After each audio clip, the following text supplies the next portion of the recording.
BJP ಒಂದು ಧರ್ಮದ ಪರವಾಗಿ ಇನ್ನೊಂದು ಧರ್ಮವನ್ನ ದೂಷಿಸುವ ಮತ್ತು ದ್ವೇಷದ ಭಾಷಣಗಳನ್ನ ಮಾಡುವ ಒಂದು ಚಾಳಿ ಇರೋದ್ರಿಂದ ಅವ್ರಿಗೆ ಡೆಫಿನೆಟ್ಲಿ ಗೊತ್ತು ಈ ವಿಚಾರವನ್ನ ನಾವೇನಾದ್ರೂ ಮಾತಾಡಿದ್ರೆ ಬಿಜೆಪಿ ಟ್ರಿಗರ್ ಆಗುತ್ತೆ ಅಂತ. ಹೇಟ್ ಸ್ಪೀಚ್ ಅಂದ್ರೆ ಏನು ಮೇಡಮ್? ಫಸ್ಟ್ ಆಫ್ ಆಲ್ ನಿಮಗೆ ಸಂವಿಧಾನದ ಬಗ್ಗೆ ಮಾತಾಡುವಂತ ಕಾಂಗ್ರೆಸ್ ಅದರಲ್ಲಿರುವಂತ ಮೂಲಭೂತ ಹಕ್ಕುಗಳಿದೆ ನಿಮಗೆ. ಅದ್ರಲ್ಲಿ ಆರ್ಟಿಕಲ್ 19 ತೆಗೆದು ನೋಡಿದ್ರೆ ನಿಮಗೆ ಅದರಲ್ಲಿ ಎಕ್ಸೆಪ್ಷನ್ಸ್ ಇದೆ. ಯಾವ್ಯಾವ ವಿಚಾರವಾಗಿ ನೀವು ಡಿವಿಯೇಷನ್ ತಗೊಂಡ್ರೆ ಅದನ್ನ ಹೇಟ್ ಸ್ಪೀಚ್ ಅನ್ಬಹುದು, ಯಾವ ರೀತಿ ಕಾನೂನು ಕ್ರಮ ಕೈ ತಗೊಳ್ಬಹುದು ಅಂತ ಹೇಳ್ಬಿಟ್ಟು. ಫಾರ್ ಎಕ್ಸಾಂಪಲ್ ದೇಶದ ಸಾರ್ವಭೌಮತ್ವಕ್ಕೆ ಧಕ್ಕೆ ಕೊಡುವಂತ ವಿಷಯ ಆಗ್ಬೋದು, ತಿರ್ಗಾ ಪಬ್ಲಿಕ್ ಆರ್ಡರ್ ಆಗ್ಬೋದು. ಈ ರೀತಿಯಾಗಿ ಆಲ್ರೆಡಿ ಇರೋದನ್ನೇ ಬಳಸ್ಕೊಂಡು ನೀವು ಅದನ್ನ ಮಿಸ್ಯೂಸ್ ಮಾಡ್ಕೊಂಡು ಕರ್ನಾಟಕದ 2.5 ವರ್ಷದಿಂದ ಮಾಡ್ತಾ ಇದ್ದೀರಾ.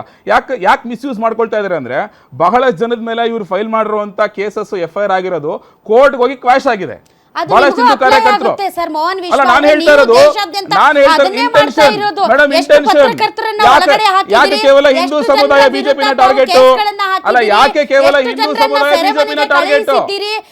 ಬಿಜೆಪಿ ಕಾರ್ಯಕರ್ತರು ಹಿಂದೂ ಸಮುದಾಯ ಮೋಹನ್ ವಿಶ್ವ ಅವರೇ, ಇದೇ ದೇಶದ್ರೋಹದ ಕೇಸಲ್ಲಿ ಇದು ಬಿಜೆಪಿಯ ವಿರುದ್ಧ ಮಾತನಾಡಿರೋದಕ್ಕೆ, ಸರ್ಕಾರದ ವಿರುದ್ಧ ಮಾತನಾಡಿರೋದಕ್ಕೆ ಎಷ್ಟು ಜನ ಪತ್ರಕರ್ತರನ್ನ ತಮ್ಮ ನೀತಿ ನಿಲುವುಗಳನ್ನು ಟೀಕಿಸಿರೋದಕ್ಕೆ ಎಷ್ಟು ಜನ ಪತ್ರಕರ್ತರನ್ನ ಒಳಗಾಕಿದಿರಿ, ಎಷ್ಟು ಜನರ ವಿರುದ್ಧ ಕೇಸ್ಗಳನ್ನ ಹಾಕಿದಿರಿ, ಕೋರ್ಟ್ಗೆ ಅಲಿಸ್ತಾ ಇದ್ರಿ. ನೀವು ಅದನ್ನೇ ಮಾಡ್ತಾ ಇದ್ದೀರಿ. ನೀವೇನದಕ್ಕೆ ಹೊರತಾಗಿಲ್ಲ. ನೀವು ಕೇಳಿದಂತ ಪ್ರಶ್ನೆಗೆ ಯಾರ್ಯಾರು ನೀವು ಹೇಳಿದ್ರಿ ಗೊತ್ತಾ?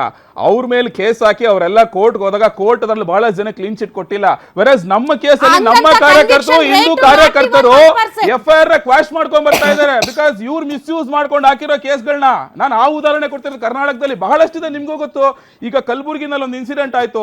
20 ಜನ ಏನು ಆಲ್ಮೋಸ್ಟ್ ಪೊಲೀಸ್ ಸ್ಟೇಷನ್ ಮೇಲೆ ದಾಳಿ ಮಾಡ್ಲಿಕ್ಕೆ ಅಂತ ಹೋದಾಗಿದೆ. ಪ್ರಿಯಾಂಕಾ ಖರ್ಗೆ ಅವರು ಅವ್ರ ಮೇಲೆ ಹಾಕಿರೋ ಕೇಸ್ ವಾಪಸ್ ತಗೊಬೇಕು ಅಂತ ಹೇಳಿದ್ರು. ವಾಪಸ್ ತಗೊಬೇಕು ಅನ್ನೋದು ಆರ್ಡರ್ ವಿರುದ್ಧ ಕೋರ್ಟ್ ಹೋದಾಗ ಕೋರ್ಟ್ ವಾಪಸ್ ತಗೊಬೇಡಿ ಅಂತ ಆರ್ಡರ್ ಕೊಟ್ಟಿದೆ ರೀಸೆಂಟ್ ಆಗಿ.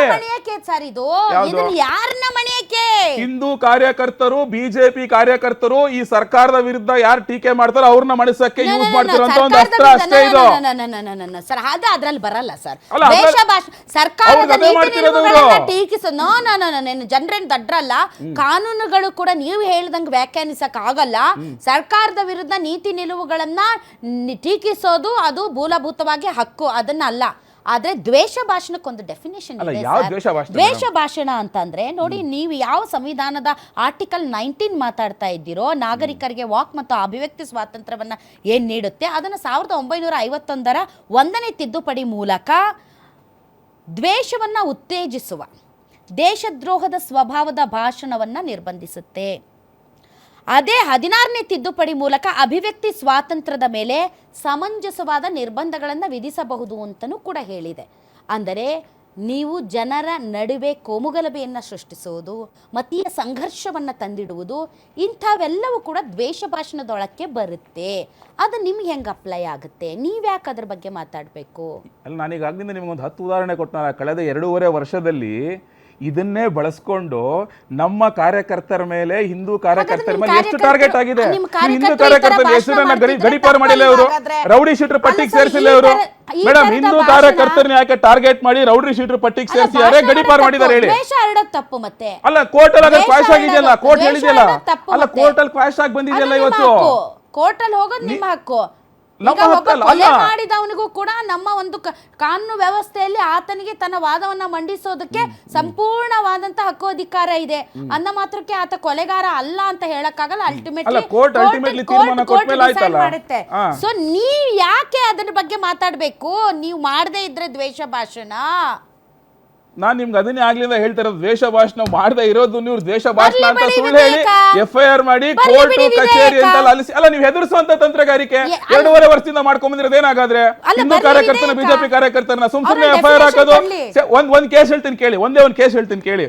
ಒಬ್ಬ ವ್ಯಕ್ತಿ ಪಾಪ, ನಮ್ಮ ಬಿಜೆಪಿ ಕಾರ್ಯಕರ್ತ ಅಮೆರಿಕಲ್ಲಿ ಕೂತಿದ್ದಾನೆ, ಅವ್ರ ತಂದೆ ತಾಯಿ ಬೆಂಗಳೂರಲ್ಲಿ ಇದಾರೆ ಆಯ್ತಾ. ಆತ ಯಾವ್ದೋ ಪೋಸ್ಟ್ ಆಗ್ತಾ ಅಂತ ಹೇಳ್ಬಿಟ್ಟು ಅವನ ಮೇಲೆ FIR ಹಾಕ್ಬಿಟ್ಟು ಅವರ ತಂದೆಯನ್ನ ಕರ್ಕೊಂಡು ಸ್ಟೇಷನ್ ಅಲ್ಲಿ ಕೂತಿದ್ರು. ಗೊತ್ತಾ ನಿಮ್ಗೆ? ಯಾವ್ದೋ ಒಂದಲ್ಲ, ಅದು ಸರ್ಕಾರದ ಟೀಕೆ ಮಾಡಿದ್ದಕ್ಕೆ, ಈ ರೀತಿ ಮಿಸ್ಯೂಸ್ ಮಾಡ್ಕೊಂಡು ಪ್ರಶ್ನೆ ಮಾಡಿದಕ್ಕೆ ಸರ್ಕಾರದ ಅಂಶಗಳೇನು ನೀವು ಮತ್ತೆ ಪದೇ ನೋಡಿ ಸುಮ್ಮನೆ ಅಲ್ಲ, ಸುಮ್ಮನೆ ಹೇಳೋದಿಲ್ಲ. ಅಲ್ಲ, ನಾನು ಏನ್ ಗೊತ್ತಾ, ಈಗ ನಾನು ಕಾರ್ಯಕರ್ತರುಗಳ ಹೆಸರುಗಳನ್ನ ಹೇಳಿದ್ರೆ ದರ್ಶನ್ ಅವ್ರನ್ನೇ ಕೇಳೋಣ, ಏನ್ ಸರ್ ದ್ವೇಷ ಭಾಷಣ ಅಂತಂದ್ರೆ ಅದಕ್ಕೊಂದು ಡೆಫಿನೇಷನ್ ಇದೆಯಾ? ಅದನ್ನ ಡೆಫಿನೇಷನ್ ಕೊಡಿ ಅಂತ ಈ ಹಿಂದೆ ಈ ಒಂದು ತಬ್ಲಿಗಿಗಳಿಂದ ಕೊರೋನಾ ಸ್ಪ್ರೆಡ್ ಆಗ್ತಾ ಇದೆ ಅನ್ನುವಂಥ ವಿಚಾರ ಮಾಧ್ಯಮಗಳಲ್ಲಿ ಪ್ರಸ್ತಾಪ ಆದಾಗ ಈ ವಿಚಾರಕ್ಕೆ ಸಂಬಂಧಪಟ್ಟಂತೆ ಒಂದು ಮಾನ್ಯ ಹೈಕೋರ್ಟ್ ಮುಂದೆ ಹೋಗಿತ್ತು. ಆಗ ಹೈಕೋರ್ಟ್ ಒಂದು ಅಭಿಪ್ರಾಯ ವ್ಯಕ್ತಪಡಿಸ್ತು, ದ್ವೇಷ ಭಾಷಣದ ಬಗ್ಗೆ ನಾವ್ಯಾಕೆ ಡೆಫಿನೇಷನ್ ಕೊಡೋಣ, ಅದು ನಿಮ್ಮ ಚುನಾಯಿತ ಇದು ಏನು ಜನಪ್ರತಿನಿಧಿಗಳಿಂದ ಆಗಬೇಕು ಅಂತ. ಸೊ ನೀವು ನಿಮ್ಮ ಪ್ರಕಾರ ದ್ವೇಷ ಭಾಷಣ ಅಂದ್ರೇನು? ಮೇಡಮ್, ಇದು ನಾವು ಬಿಜೆಪಿಯರ್ಗೋಸ್ಕರ ಮಾಡಿಲ್ಲ. 7.5 ಕೋಟಿ ಹೋಗ್ಲಿ, ದ್ವೇಷ ಭಾಷಣ ಅಂದ್ರೆ ಏನು ಅಂತ ಇಲ್ಲಿ ಕಂದೆ. ಇವತ್ತು ನಾವು ಸಂವಿಧಾನವನ್ನು ಹೊಂದಿರತಕ್ಕಂಥ ಪ್ರಜಾಪ್ರಭುತ್ವ ಭಾರತದಲ್ಲಿ ಇದ್ದೀವಿ. ನಾವು ಯಾವುದೇ ಸರ್ವಾಧಿಕಾರಿ ಆಳ್ವಿಕೆನಲ್ಲಿ ಇಲ್ಲ. ಮಾತನಾಡುವಂಥದ್ದು ಪ್ರತಿಯೊಬ್ಬ ನಾಗರಿಕನ ಹಕ್ಕು. ಆರ್ಟಿಕಲ್ 19 ಪ್ರಕಾರ ಈ ದೇಶದಲ್ಲಿ ಯಾರು ಏನ್ ಬೇಕಿದ್ರೂ ಮಾತಾಡ್ಬೋದು. ಅದು ಸಾಂವಿಧಾನಿಕ ಪದಗಳಿಂದ ಇರಬೇಕು ಅನ್ನುವಂಥ ಕಟ್ಟಳೆಗಳು ನಮ್ಮ ಕಾನೂನುಗಳಲ್ಲಿ. ಯಾವುದು ಸಾಂವಿಧಾನಿಕ ಪದ, ಯಾವುದು ಅಸಂವಿಧಾನಿಕ ಪದ, ಯಾವ ಶೈಲಿಯಲ್ಲಿ ಮಾತಾಡಬೇಕು, ಯಾವ್ದು ಹೇಟ್ ಸ್ಪೀಚ್, ಯಾವ್ದು ಹೇಟ್ ಸ್ಪೀಚ್ ಅಲ್ಲ, ಬಾಯಿ ತೆಗೆದ್ರೇನೆ ಹೇಟ್ ಸ್ಪೀಚ್. ನಿಮ್ಮ ಭಾವಕ್ಕೆ ಭಕ್ತಿಗೆ ಸಂಬಂಧಪಟ್ಟಿದ್ದು ನಾನು ಮಾತಾಡೋದು ನಿಮ್ಗೆ ಹೇಟ್ ಸ್ಪೀಚ್ ಅನ್ಸಬಹುದು. ಮೇಡಮ್ ಕೊಡಿ, ನಾನು ಮಾತಾಡ್ತೀನಿ ಪ್ಲೀಸ್. ಮೇಡಮ್, ನಿಮಗೆ ಒಂದು ಉದಾಹರಣೆ ಕೊಡ್ತೀನಿ.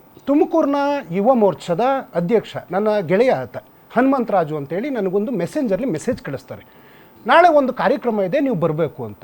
ಯಾವುದು ಜನರಲ್ ಕಾರ್ಯಕ್ರಮ, ಅದು ಯಾವ ಪಕ್ಷದ್ದು ಅಂತಲೂ ಹೇಳಲ್ಲ, ಸಂವಾದ ಅಂತ ಅದ್ರ ಮೇಲ್ಗಡೆ ಹೆಸರಿರ್ತದೆ. ಪ್ರಾಕ್ಟಿಕಲಾಗಿ ನಾನು ಹೇಳ್ತಾ ಇರೋದು. ಆ್ಯಸ್ ಯೂಶ್ವಲಿ ನಂದೇನು ಯಾವ ಪಾರ್ಟಿ ಹೆಸರಿಲ್ಲ ಏನಿಲ್ಲ, ಹೋಗಿ ಕೂತ್ಕೊಂಡೆ.